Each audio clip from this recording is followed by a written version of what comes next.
Welcome to Touch Technology Review today, a follow-up video on the iMac 2019 i5 9th generation processor.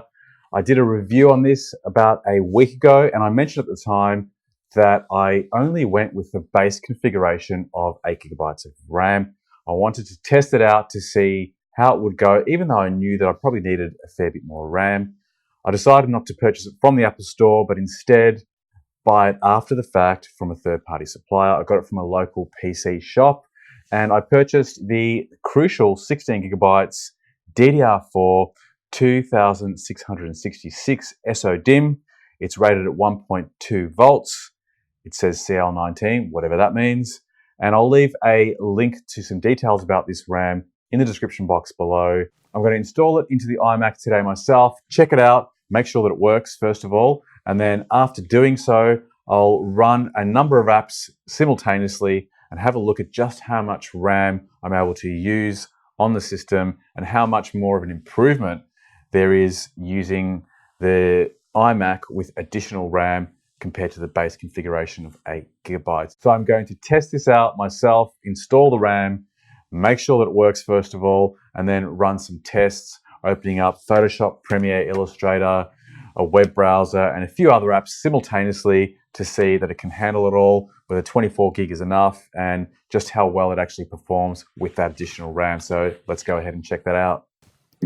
Okay, the way I'm going to do this test is take advantage of the Activity Monitor, which is an app you can find on OS X. If you can't find it in your folder, simply go to Search and look up Activity Monitor.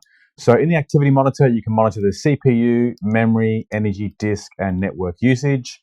We're going to go to memory and have a look at how much memory is being used. So at this point of time, you can see already with just one app open being Premiere, I've just exceeded the 8 gig that I had previously. I'm at 8.28 gigabytes. So it's not going to exceed that by much. Using Premiere, as I mentioned in my previous video, I was quite happy just using the base configuration of 8 gigabytes, but certainly the more memory the better, and it comes into play when you start opening up more apps. Now I've opened up a pretty high res image and we're sitting on 10 gigabytes already. Now I'll go and open up Chrome. That was already open, in fact. Open up Illustrator.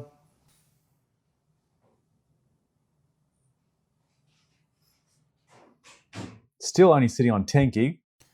Now with Illustrator, we're going all the way up to 11 gig. And to be honest with you, I can't see myself opening up much more than that. If I was to do a very quick render of the project, let's see how much RAM that uses up.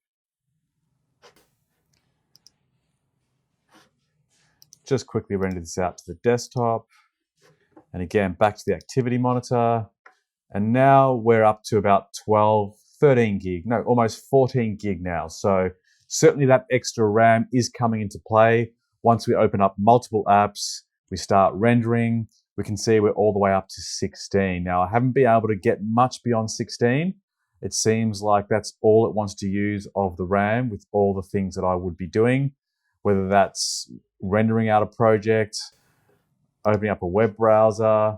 One thing I have noticed though, that having that additional RAM makes things a lot faster when you are rendering the project out. Previously, with only the 8 gigabytes of RAM, if I was rendering out the video project, I wasn't able to navigate through websites and do anything else. I pretty much had to let it render by itself and come back to it later when it had finished. So it certainly is an advantage to increase your RAM. I think 16 would be sufficient. And if you are a higher end video user and you're layering up multiple layers on the video timeline and wanting to work on many things at once, sure, just increase it all the way up to 32 gigabytes, but I really can't see who's ever going to need to go up to 64 or the 128 that I've heard these things are actually capable of. It's up to you, but from my experience, the base model just cuts it. It's adequate. Going up to 16 or 32 is going to be even better.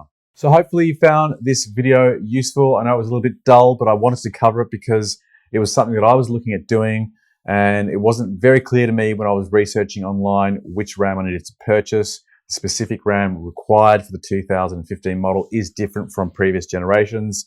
So make sure that you're getting the right specs. Again, I'll leave a detailed description of those specs in the description box below, along with some links as to where you can purchase it online yourself.